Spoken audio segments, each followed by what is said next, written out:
I wanted to learn for myself how that global experience can be translated into Indian situation. So I think without much, I will hand over to Tanvi to talk about her experience with Vita Health. Thank you, Dr. Bandari, and to everybody on the call.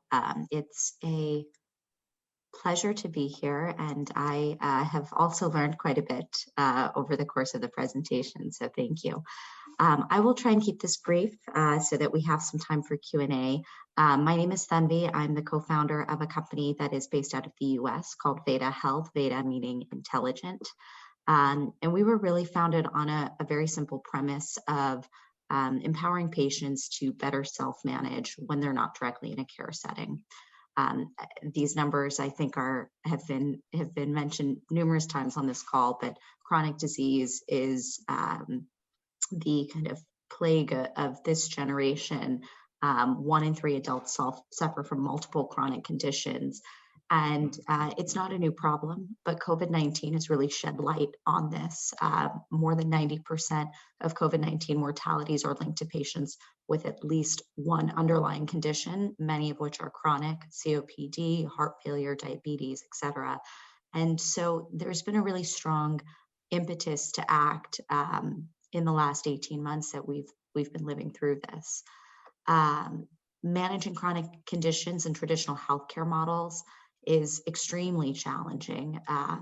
You know, as a patient, you spend very little time actually with your healthcare provider, and the sum of your health is really what happens day to day in all of those settings, and the 90% of the time that you are spending away from your healthcare provider. And so it's really looking at how do we bring healthcare into the home setting and into that day-to-day environment. And in the US, at least in the last 18 months, there's a huge percent of the population that actually delayed and forwent healthcare due to risk of exposure of COVID-19. And I imagine that to be the case in many other parts of the world. And so not only are we taking a problem that was challenging, it's being compounded by the realities of today. And that's all to say, you know, with COVID, it's added another dimension, but these, as I think Dr. Ganju had said earlier, these are real problems that have existed for a long time. A patient gets a diagnosis, they are motivated because they're just learning about the condition, and then they go through this winding road of trying to understand their diagnosis, trying to understand their medication regimen, trying to stay motivated, maybe not seeing the results that they were hoping to, and really only understanding what is happening at a 6-month time interval and maybe best case 3-month time interval when they go back to see their provider. And so, you know, all of these things together have really highlighted our need for more transformative care. Dr. Ganju had hit on this point. We have more and more patients and people and sicker people, and our healthcare resources are not increasing to meet that need. And so really having solutions in place that enable us to increase that provider to patient ratio and to risk manage and triage patients more effectively is one of the key solutions. Remote care and self-management, actually putting the power into the hands of patients to better understand their conditions and to have more contextualized feedback is another key need. And then the third is really around this patient-generated data from our standpoint. And we term patient-generated data fairly broadly. Remote patient monitoring is nestled within that, and other data that we're gathering from patients about lifestyle, about symptomatic factors. All of that coming together can really contextualize the support for the patient and be brought into the clinical experience and the clinical record. One of the, as I think Pratik had said, silver linings of COVID has been just a rapid adoption in telehealth and virtual care. We as a company at Veta Health have been around for about 5 years, and so much of what we have done has existed and been under this umbrella of innovation, so to speak. And as you think about working with different folks across the healthcare industry, virtual care and remote care, we're very much in this kind of innovation umbrella. But what we've seen in the US is, you know, nearly half of Medicare, meaning government insured beneficiaries, were accessing telehealth, and that was less than 1% a year ago. And Deloitte actually conducted a study where they asked patients their preferences around how they access care. And many of them, 90%, believe that they can better manage their conditions with monitoring, and over 50% would actually switch healthcare providers in order to get that specialized monitoring. And then one thing we didn't really touch on, I think, in this discussion is how is this care accessed and paid for? And there's a whole regulatory framework around it. What we are seeing across global markets, and for context, Veta Health works in the US and Europe primarily. We're moving from this kind of fee-for-service model, meaning we go and pay for each intervention, each visit to the doctor individually, to a more outcome-driven model. And so much of what is driving this adoption of healthcare technology in the US is to enable better risk mitigation strategies to move more to this outcome-based model. So, a few things that we are seeing in terms of trends in the market, a huge need for being able to predict and identify patient gaps in care. Again, coming back to that concept that 90% of the time patients spend is not in a care setting, being able to direct specified therapies, treatments, and lifestyle factors to patients where they are, more efficient care coordination. Pratik had mentioned, healthcare exists in silos right now, and we see that really across the board. So while you may have heart failure and see your cardiologist, your primary care doctor may not know what is happening with your treatment regimen, and really having people in place and systems in place to help patients navigate those transitions in care. Digital therapeutics, of course, are becoming a huge part of the healthcare landscape. So condition-specific and evidence-based interventions through the technologies that we use day to day. Consumer-friendly monitoring, so actually bringing that healthcare experience into the fold of patients' lives in a way that they actually want to engage, feel motivated, but it also isn't burdensome on how they live day to day. And then being able to escalate that to video visits and things that are, again, the appropriate modality. Not every healthcare intervention requires an in-person visit, but we need to be able to have the data to intelligently drive where patients go.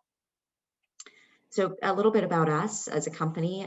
We are a digital disease management company. We improve care plan adherence and health outcomes for chronically ill patients, and primarily chronically ill adults. There are three key tenets to what we do: behavior-driven engagement. So really looking at the behavioral science of why people do what they do, what motivates them. And we apply that to the clinical context to keep them adherent to their guidelines. The second part is really, again, coming back to this concept of patient voice coming from their devices, coming from surveys, coming from passive and active data that we gather through surveys, cell phones, et cetera. And then the third is coming back to the clinical experience. We hear so often from physicians and clinicians that we work with that they don't need more data. What they need is more insights. The raw data is actually not that meaningful to them. But how do you translate that into something that they can say, for my patient, I know that based on this information coming in and not 100 data points that I need to sift through, we need to make a medication change or medication titration. So these are kind of the three pillars of Veta Health and our approach to the market. What we do at Veta Health is we deploy digital care pathways to patients on a condition-specific basis, but from their clinician, so from their primary care doctor, from their specialist, and so that really facilitates a closer connection between provider and patient.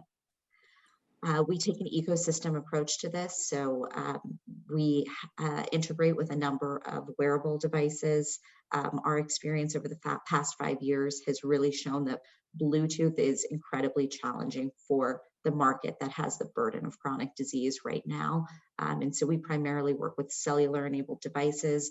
I think this has some implication for the rural areas in India, as we were talking about with 2G, 3G connections.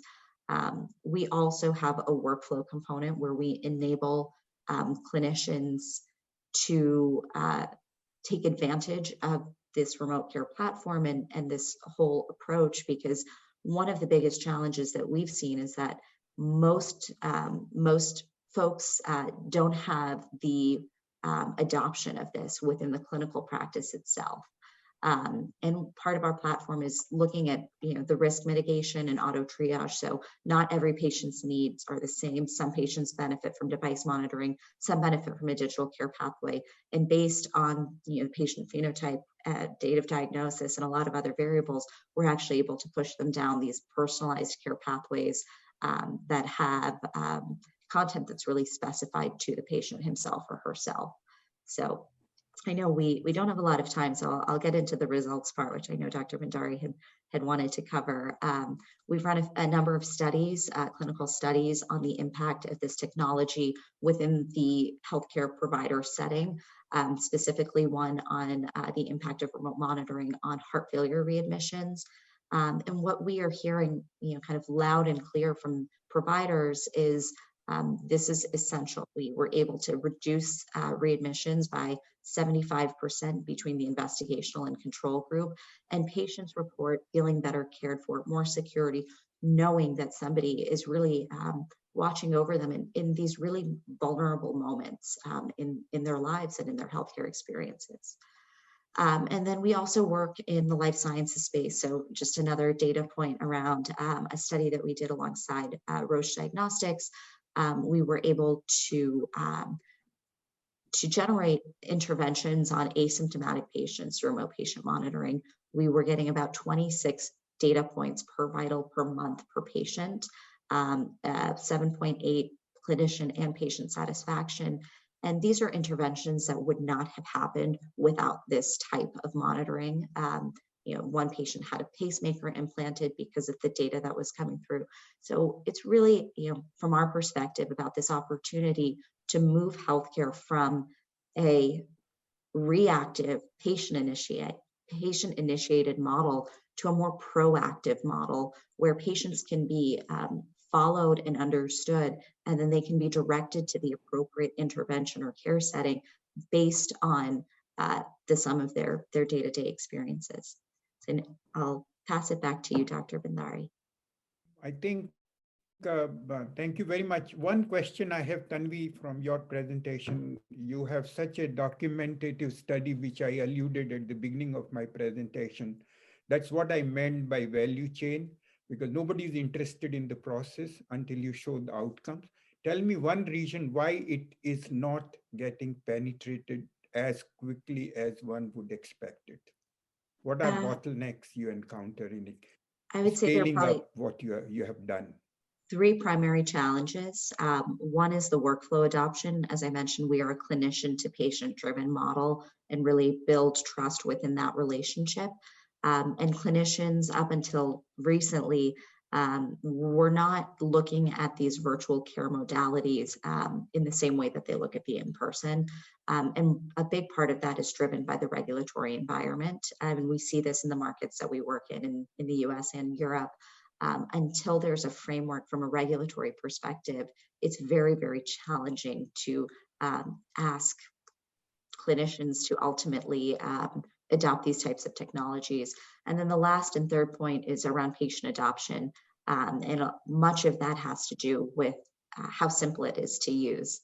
Many patients don't have a smartphone, so how do you engage with them? And we have voice interactions, SMS interactions, and I have had to look at not building the shiny new thing, but really being able to meet patients where they are.